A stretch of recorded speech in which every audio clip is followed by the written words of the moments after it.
Hello friends, welcome back to my channel. இன்றைக்கி நம்ம வீடியோவில் ஒரு சூப்பரான ரெசிபி தான் பண்ண போகிறோம். ரொம்ப சிம்பிளாக கோயில் புளியோதரை ரெசிபி தான் பண்ண போகிறோம். ரொம்ப நாள் ஆச்சு ஃப்ரெண்ட்ஸ் அது செஞ்சு.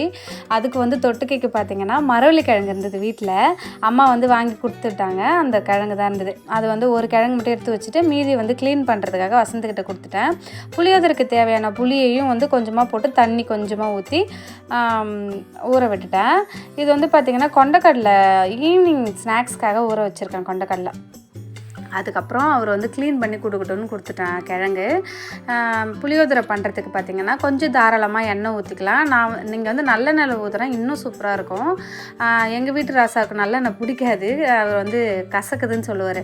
அதனால் வந்து நான் இந்த எண்ணெயை ஊற்றிக்கிறேன், ரீஃபைண்ட் ஆயிலே ஊற்றிக்கிறேன். ஊற்றிட்டு கடுகு, உளுத்தம்பருப்பு, கடலைப்பருப்பு, வேர்க்கடலை, காஞ்ச மிளகாய் இதெல்லாம் போட்டு நல்லா வறுத்துட்டு, அதுக்கப்புறம் மெயினான விஷயம் கருவேப்பிலை, நல்லா வாசனைக்காக கருவேப்பிலை போட்டுட்டு மஞ்சள் பொடி போட்டு பெருங்காயத்தூளும் போட்டுட்டேன். அதுக்கப்புறம் ஊற வச்ச புளி கரைசலை சேர்த்து தேவையான அளவு உப்பு சேர்த்து அதை அப்படியே கொதிக்க விட்டுட்டா அது கொஞ்சம் நல்லா வற்றி சுண்டி வரும்போது ரெடி ஆகிடும். அதை அப்படியே நம்ம விட்டுறக்கூடாது. நம்ம மல்டிபர்பஸ் பவுடர் அரைச்சி வச்சுருந்தோம் இல்லையா, அதில் 1 ஸ்பூன் இல்லை 1.5 ஸ்பூன் சேர்த்து அதை அப்படியே கொஞ்சம் நேரம் அப்படியே கலந்து விட்டு அப்புறம் இறக்கிடலாம். ஸோ அந்த மாதிரி பண்ணிங்கன்னா சூப்பராக இருக்கும். அந்த பவுடர் வந்து புளியோதரைக்கும் சூப்பராக இருக்கும். அந்த ரெசிபி வேணும்னா உங்களுக்கு அந்த வீடியோவோட லிங்க் வந்து நான் டிஸ்கிரிப்ஷனில் கொடுக்குறேன், செக் பண்ணி பாருங்கள். அதுக்கப்புறம் அந்த மாதிரி கிழங்கு வந்து நல்லா கட் பண்ணி எடுத்துக்கிட்டு அதையும் வந்து தாளித்து விட்டுடலாம். ஒரு பக்கம் வந்து பார்த்திங்கன்னா புளியோதரை வந்து ரெடி ஆயிடுச்சு. இப்போது இது பாருங்கள், இந்த பவுட்ரு தான் அது.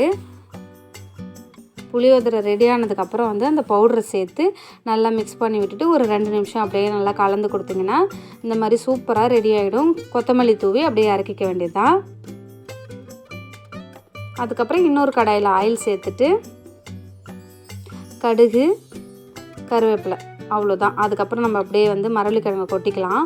கொட்டிட்டு அதில் தேவையான மசாலா மட்டும் கொஞ்சம் காரசாரமாக கொஞ்சம் தூக்கலாக இருந்தால் நல்லாயிருக்கும்.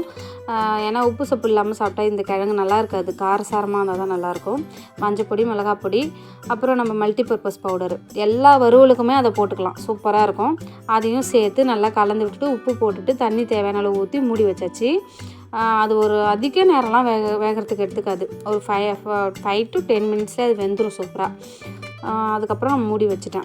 இப்போ பார்த்திங்கன்னா இந்த மிக்ஸ் எப்படி வந்திருக்கு பாருங்கள், சூப்பராக ஆறிடுச்சு.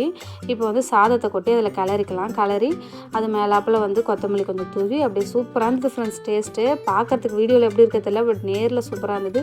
நம்மளோட ஸ்பைசியான மரவள்ளி கிழங்கு வறுவலும் ரெடி ஆகிடுச்சு. இன்றைக்கி நாங்கள் இதை தான் லஞ்ச் ப்ரிப்பேர் பண்ணோம். பிடிச்சிருந்தா நம்ம சேனலை சப்ஸ்கிரைப் பண்ணுங்கள். பாய்.